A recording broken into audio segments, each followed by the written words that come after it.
Many years ago, I was waiting in line at a bakery. It was actually Baker's Delight in Ballina, New South Wales. I'd quickly popped in to get some bread for the family. In fact, it was a Friday afternoon. The shop was very busy. I was about fifth in line. Now, there was a lady at the front, and this lady was taking so long, forever. She was asking all sorts of questions, which I thought were really obvious because there were signs at the front of each of the delicacies there, and come on, the parking had run out. I was hungry, I was tired, I was late, and I could feel a frustration whelming up going, just get on with it. I was actually about to give up and just walk out and go, ugh. No fresh bread for the weekend. That's okay. But she finished, she paid, and she turned. And it was then that I saw she had very dark glasses and a white cane. Immediately, my attitude and my thoughts towards this situation changed. Same situation.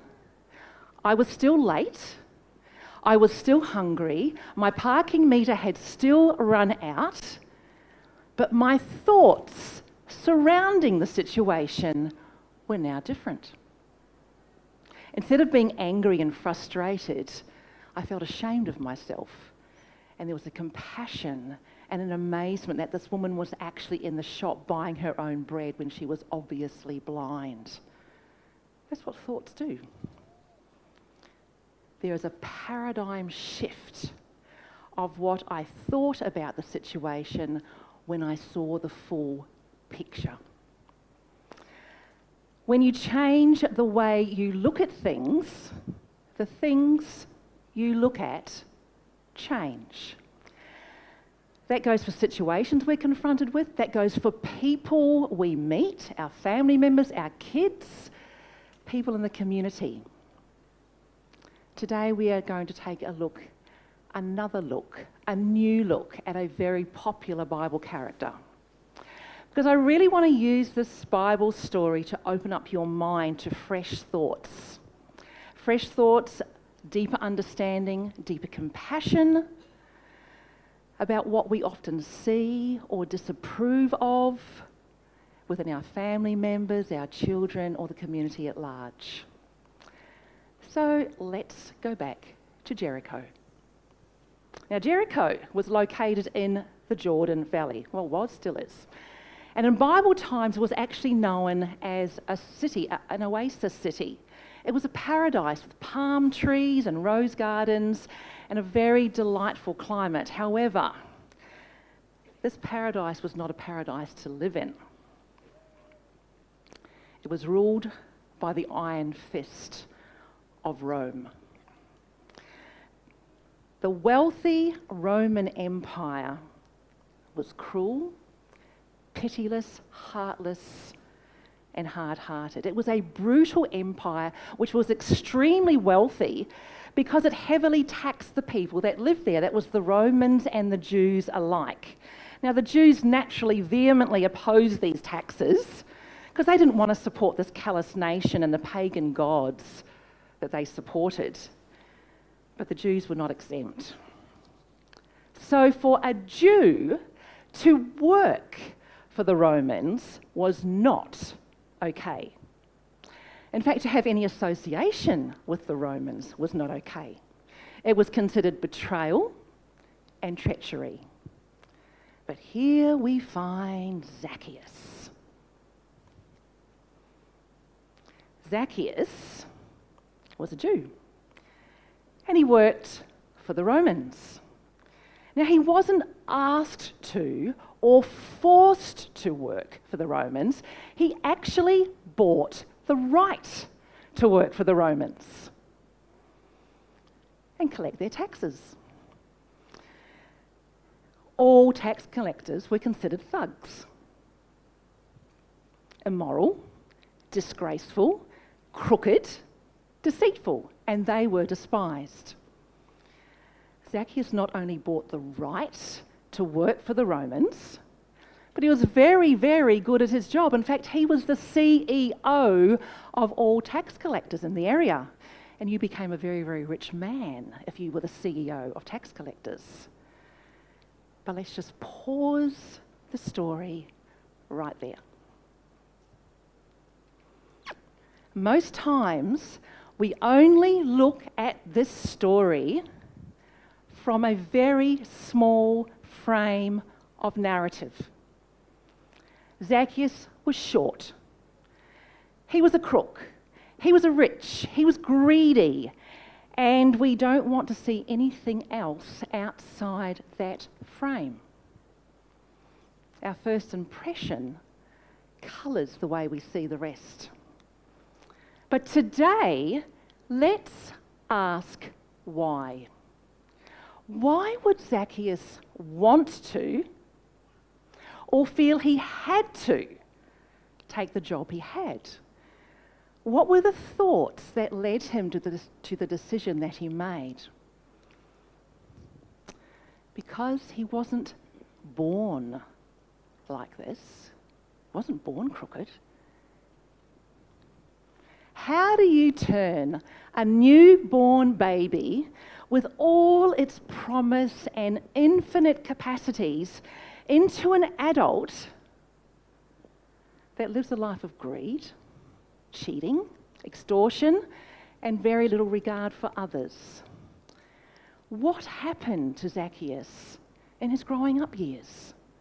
No parent ever dreams that their child will be in the news for theft and extortion. I mean, this child was named Zacchaeus. Pure and righteous was the meaning of his name.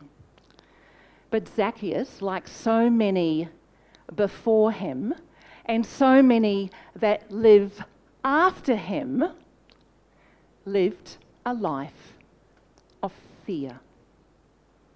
And fear leads us to do things and say things and choose things that we once upon a time would never have dreamed we would ever do or say or be. Fear, both real fears and imagined fearful thoughts, trap us. How does that happen? You can't be a neuropsychotherapist and not talk about the brain.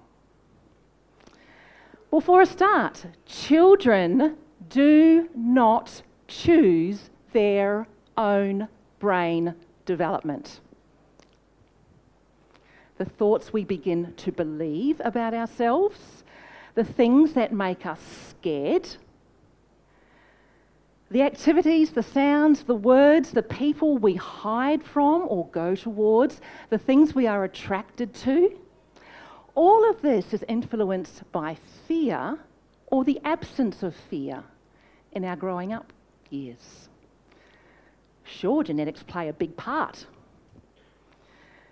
Offspring carry the same genetic markings and the same instructions for interpretation as their parents do.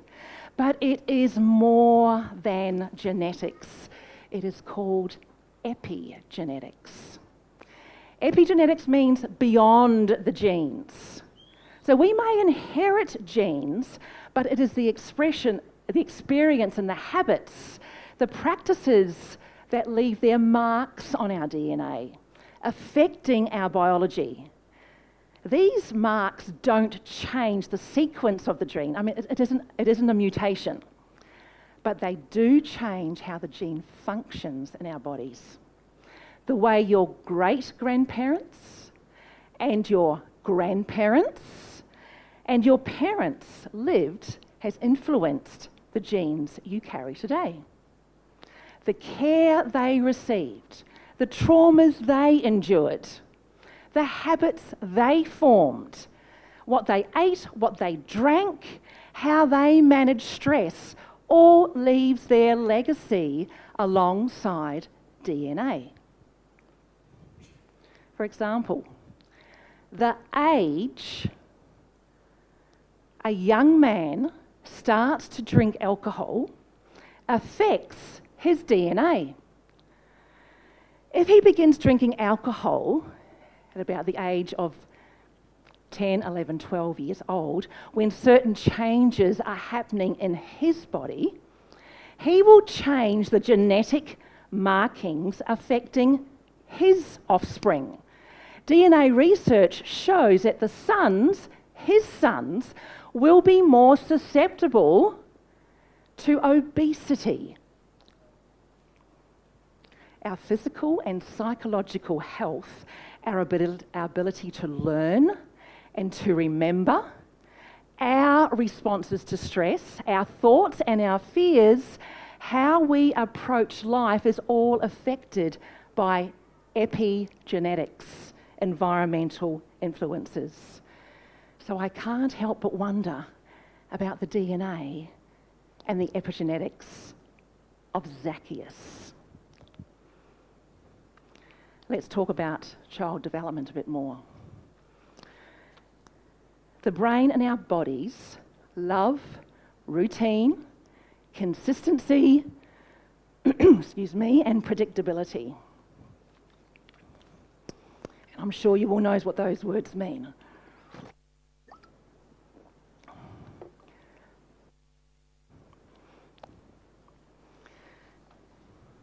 An organised life feels better than a life of chaos, where we can't find anything. The routine morning schedule where the day runs smoother if things are happening in the right order. When there's food in the cupboard and everyone has toileted and showered, dressed and in the car, ready to go, wouldn't that be nice? Our basal ganglia, it sings along happily, and the amygdala, the alarm centre of the brain, well, it's not in alarm mode. We also have some physical needs, and we feel good if these physical needs are being met.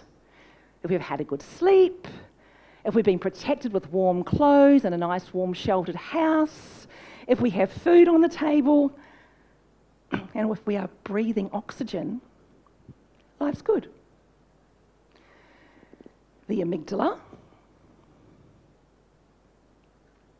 is calm. Take away one of those physical needs and all turns to custard. It suddenly becomes alarmed if someone sleeps in, can't find his socks, refuses to eat breakfast and hasn't done his homework.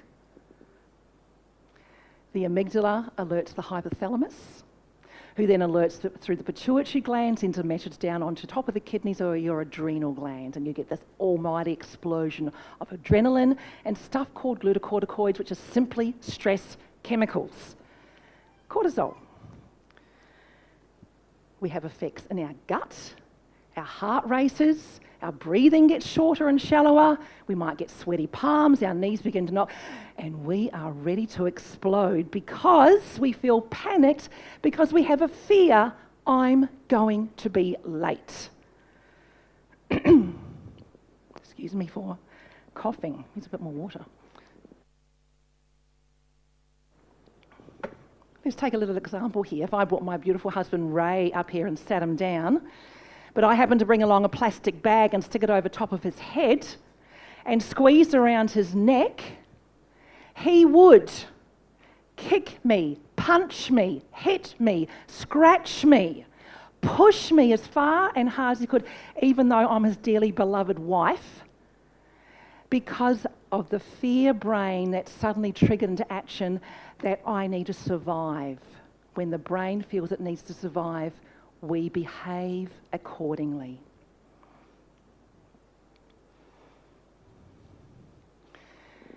Along with these essential physical needs, where the brain reacts if we haven't got air, water, whatever, we have psychological needs. And these psychological needs are, if not more important than our physical needs, because people are prepared to go without food and water, not so much air, to get these psychological needs met. We need to feel We have safe and secure attachments with our parents, first of all, and then with our peers and all the adults in our community. Parents who have loving arms, are kind and nurturing, keep us warm, fed and clean, and nurture their babies accordingly, and into their years, their children grow with very healthy brains. We also need to have a feeling of a sense of control. This is not feeling I have to be in control. Vastly different. A sense of control means I have options. This lady is trapped in a lift. It's okay to be trapped in a lift if it's 5 o'clock at night and there's plenty of people coming up and down from the workplace, and I've got my mobile phone with me and there's an alarm in the thing to let people know that I'm stuck in the lift. Come and fix it. But if it's 11:30 and no mobile phone and no alarm system to press and no phone from the lift to press, and I'm there alone and I need to have a pee and I'm hungry, my brain starts to panic. A sense of control is we have options. If there are no options, our brain feels the same as if I put a plastic bag over Ray's head. We panic. We don't like feeling distressed. We actually avoid it. We seek pleasure. You seek to put on warm clothes so you're not uncomfortable. You seek to have food because you are hungry. We go to work not necessarily because we love work, but because I need money to pay my bills, and if there's enough left, I'll take my family on holidays. We generally like joy and pleasure. But if we are living in a house where we're walking on eggshells, or there's always conflict, this basic psychological need is truly tested and our brain reacts accordingly. The fourth one is we need to feel valued and self-esteem.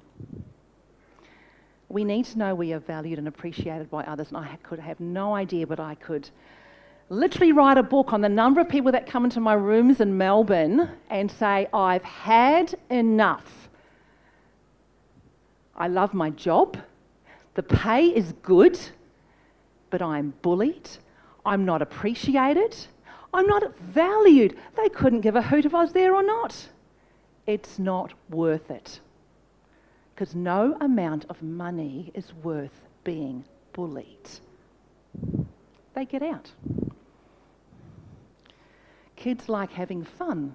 These kids playing football, soccer, whatever it is. Great game until the coach comes along and screams and yells and loses his temper because they missed a goal. Who's going to want to come back next week? Not one of them.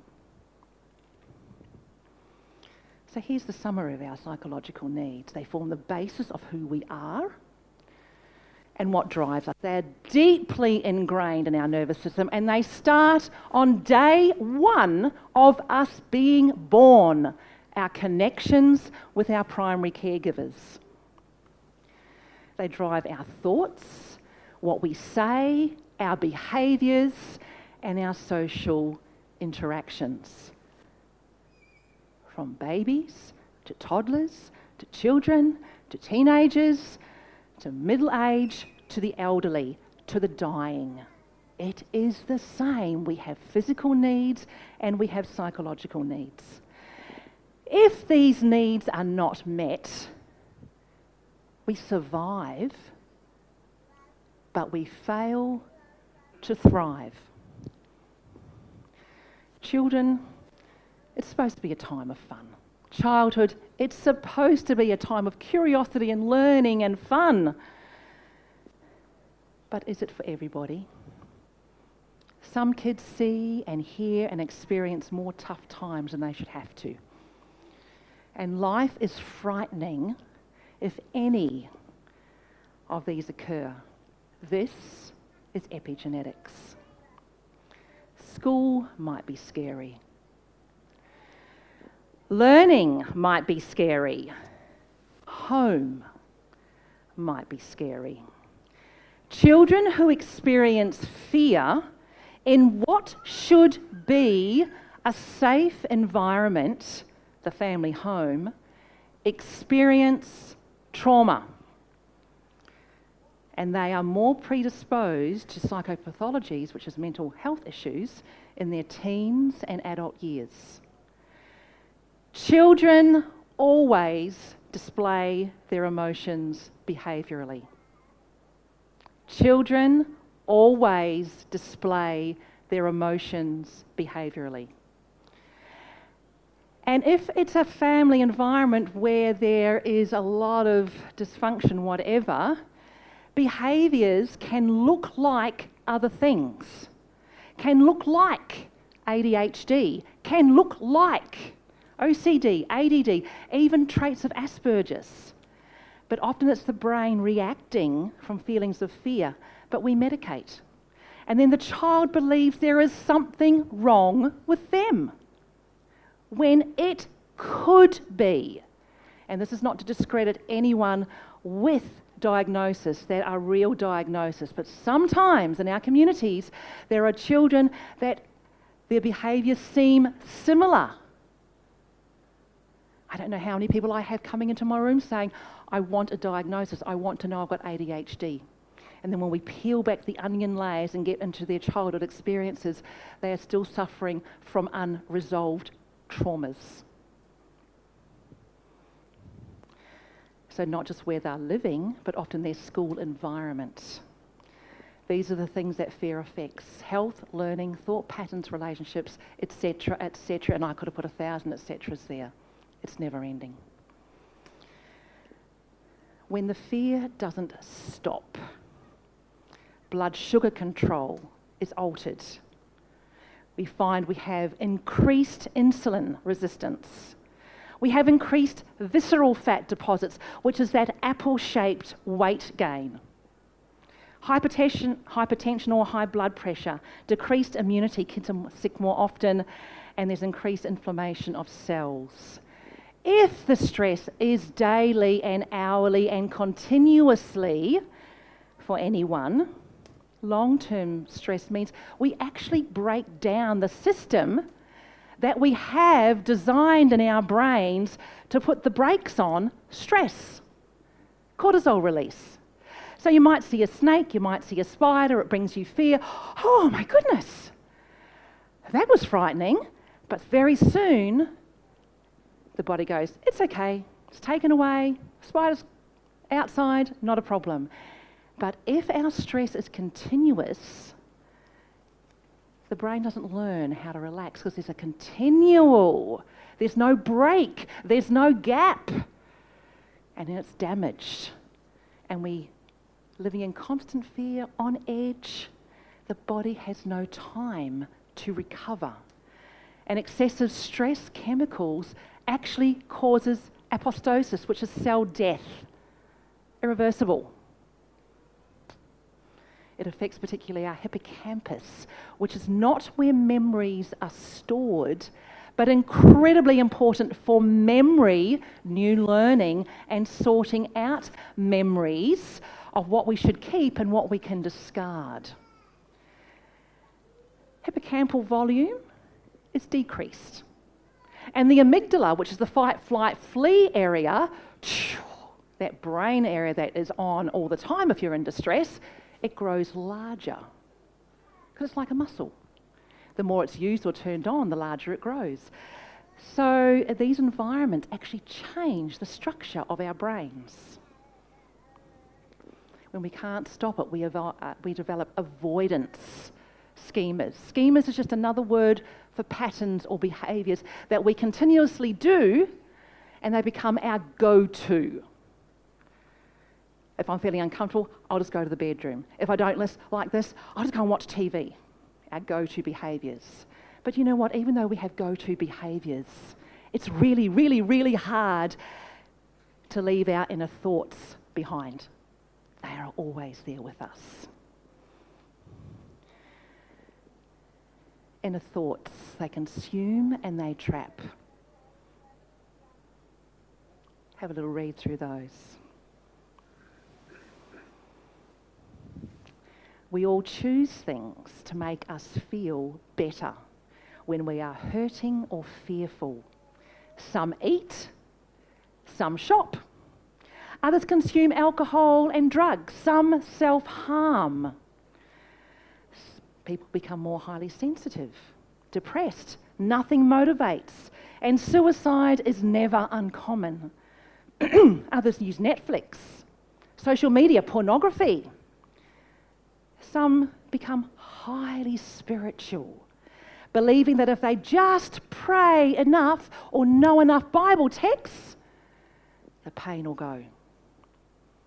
We all choose something to make ourselves feel better. So, does any of this relate to Zacchaeus? Absolutely yes. Zacchaeus lived a life of fear.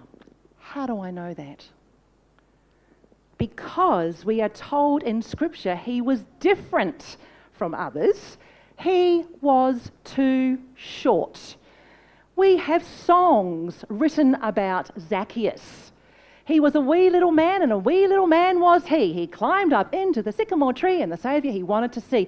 If we can make up songs and emphasise his height centuries later, I can only imagine what his community treated him like back in Bible times.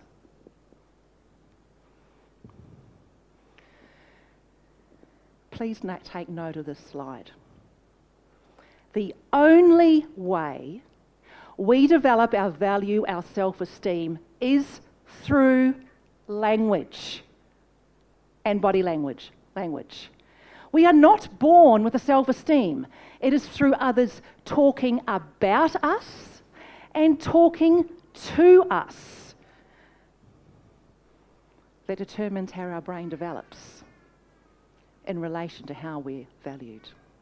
Many think that the funny, sarcastic jibes, the joking is really cool. It's not. These comments change the structure of the brain, and they are very detrimental if that someone is a child.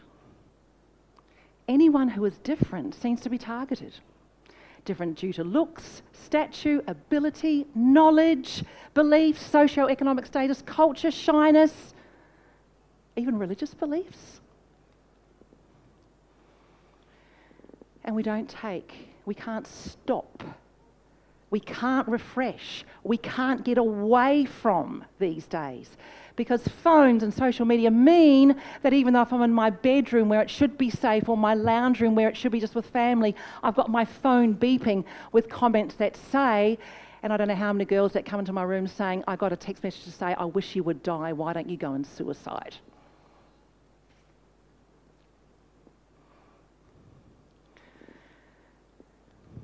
By the time we achieve self-awareness between 5 and 10 years old, positive self-esteem or core shame have already been programmed as social or emotional givens. Zacchaeus was different. He was short, but what about the rest of his life? Did he experience loss, the death of his parents? We're not told. Was he smart at school? Not mentioned. But we judge his decisions of job choice without even knowing him. What happened when he was first confronted with fear? Who was there for him? What did adults and peers say to him and about him? What thoughts did he start to believe about himself? Adults need to be the emotional stability or regulators for a child, but sometimes they're not. When kids are in emotional pain, they need to be held. They don't need to be told, oh, it's nothing, get over it. Everyone gets bullied, grow a backbone. Well, what did you do to them? You'd have more friends if you were a nicer boy. It's not what happens to us. Feeling safe is more about who was there for us. Kids in counselling often say, no one. No one even cared to even ask me how I was going. When we are born, we are like a blank sheet of paper.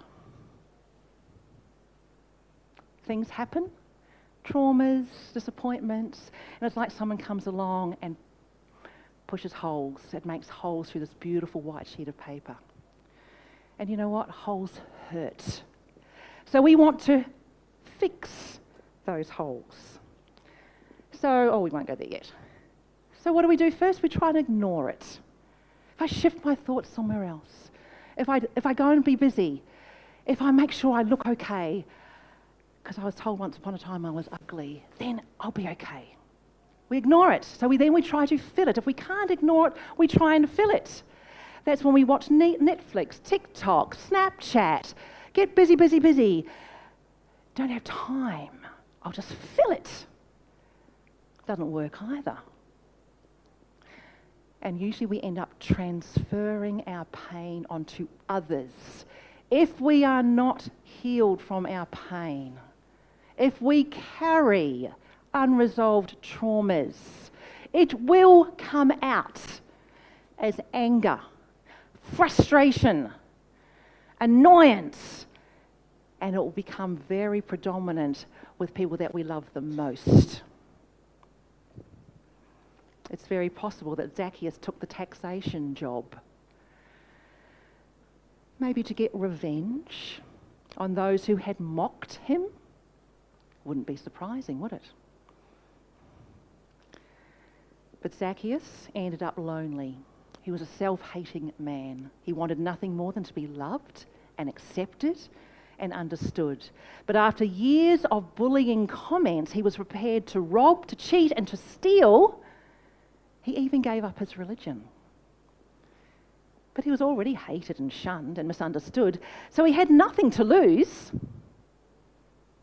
In fact, he would actually have a sense of control if he had money and power. So at least one of his basic psychological needs was being met, because the others certainly weren't. So we like to condemn Zacchaeus and ridicule him for his job and his riches. And we actually feel that he probably deserves to be ostracised a little for what he did to his fellow people. But sometimes the job we have is the only job we can get to survive. And it turns out to be lucrative.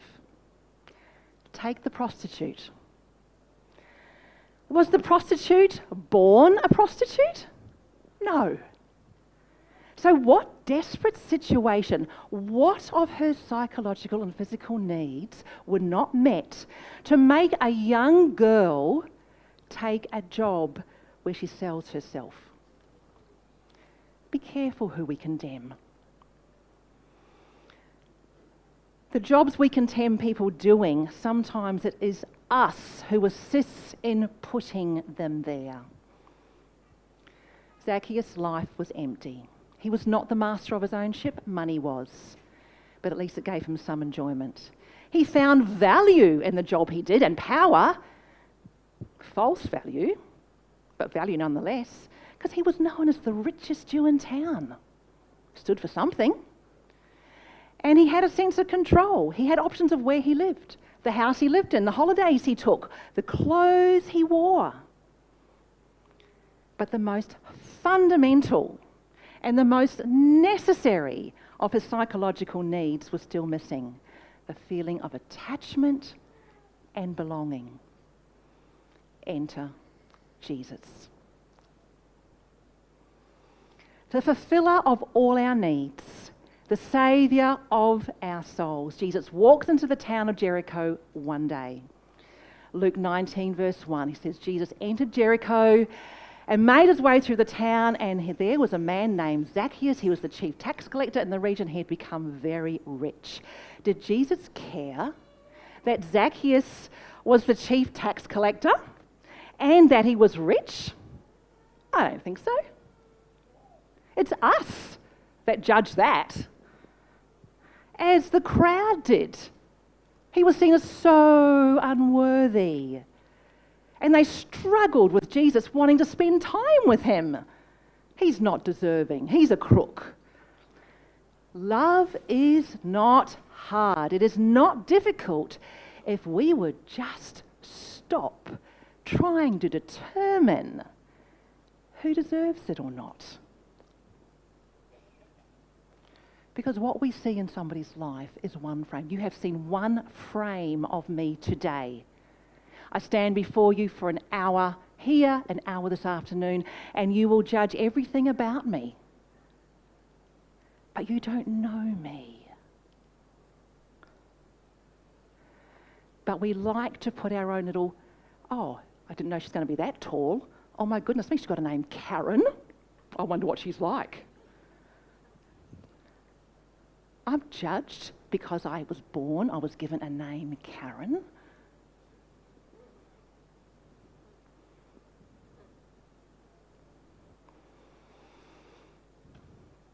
But we make judgments. But there's always a backstory, and Jesus knows the backstory. We see one frame. He sees the rest, and he sees what we can be. Jesus looked up and he said, Zacchaeus, come on down. When he looked up, he saw a man in pain. He saw a desperate man who was trapped by his thoughts. Thoughts that led to his prior decision-making. Thoughts that had turned him into a thug. And Jesus stops and calls him his child. Instant belonging. Instant attachment. What had been missing out on. Zacchaeus, I want to come to your house. The Bible says, and you will know the truth, and the truth will set you free.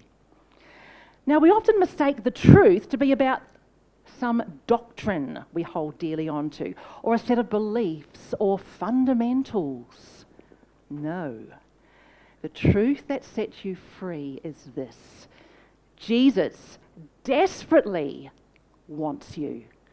No matter your height, your looks, your neurodiversities, your anxieties, your fears, your intelligence, your riches, he just wants you.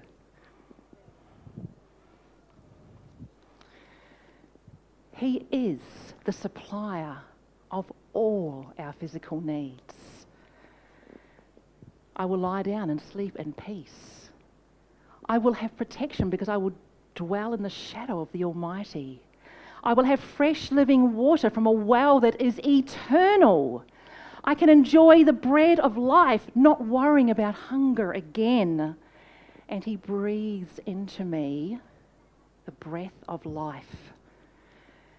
This text is amazing because all my old dry bones of anxieties and fears and depression and pains and hurts, dry bones that make me feel so shriveled up, he breathes new life into them. All those physical needs, Jesus meets every one. But he also meets our psychological needs. In fact, he's the only one that can truly satisfy our needs. Because you know what, when we rely on human beings to satisfy our needs, it's impossible. Because no one ever gets it right, because we are all human. And we all sin, and sin causes separation. So our attachment and belonging is broken. Sense of control is gone. Distress increases and life feels meaningless. You can't give someone a drink from a broken cup.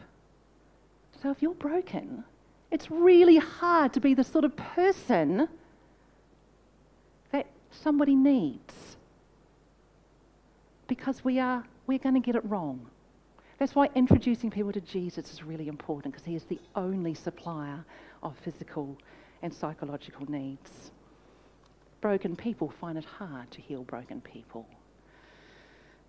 But Jesus says, my grace is sufficient for you. You're weak, but my goodness, I am strong. Grace is more than gifts. Grace occurs in spite of something. Grace occurs in spite of separation. Grace is the reunion of life with life. Grace is the acceptance of that which is rejected. Grace transforms fear into a meaningful destiny. Grace changes guilt into confidence and courage. Despite the abounding of sin, grace abounds much more. Thank you, Paul Tillich, for writing that amazing piece.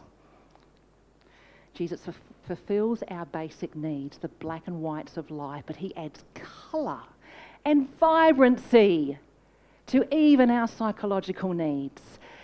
He is the gold that mends and binds. Grace is like the kintsugi cup that is even more beautiful than it was before.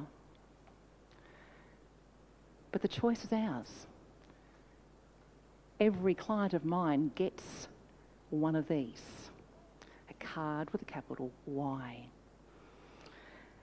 So they can understand choice.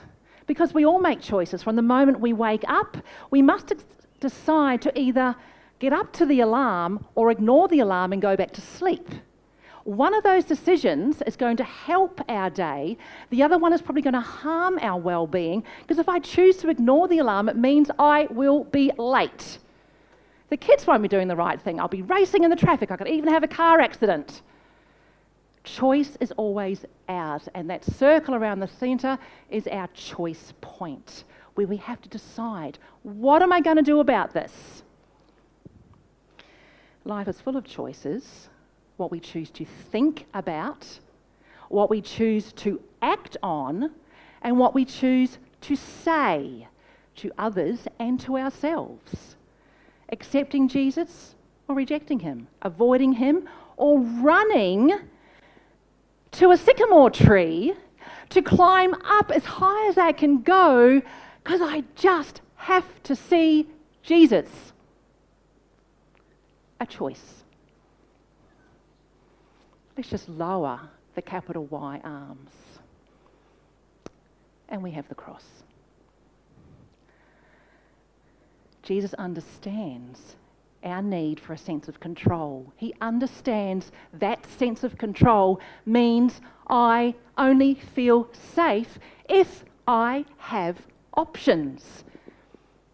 He gives us freedom to choose. 2 thieves on the cross. Thugs, crooks. What was their upbringing? What had hurt them so badly that they made their choices and found themselves hanging next to Jesus? And I know I've gone over time, I won't be a second, I'm so sorry. For one, the light went on. He got it, moved his thinking from that trapped space, stopped blaming others, resenting his life, and died fully free by going, "You've got better for me, Jesus, I'm taking it." The other thief saw things differently. He saw the same Jesus. He heard the same message. He hung from the cross in the same way. But until his dying breath, he insisted life wasn't fair and chose to stay trapped in his thoughts. You may have had a traumatic life. So have I. You may still be trapped and living in trauma right now. So am I. But we don't have to stay trapped in our thoughts. The pains and the experiences we have to choose how to navigate those. Jesus opens up new ways of thinking, and we don't have to fall victim to the thugs and their thuggery. For God has not given me a spirit of fear, but a spirit of love, power, and a sound mind. Live each day glorifying his name.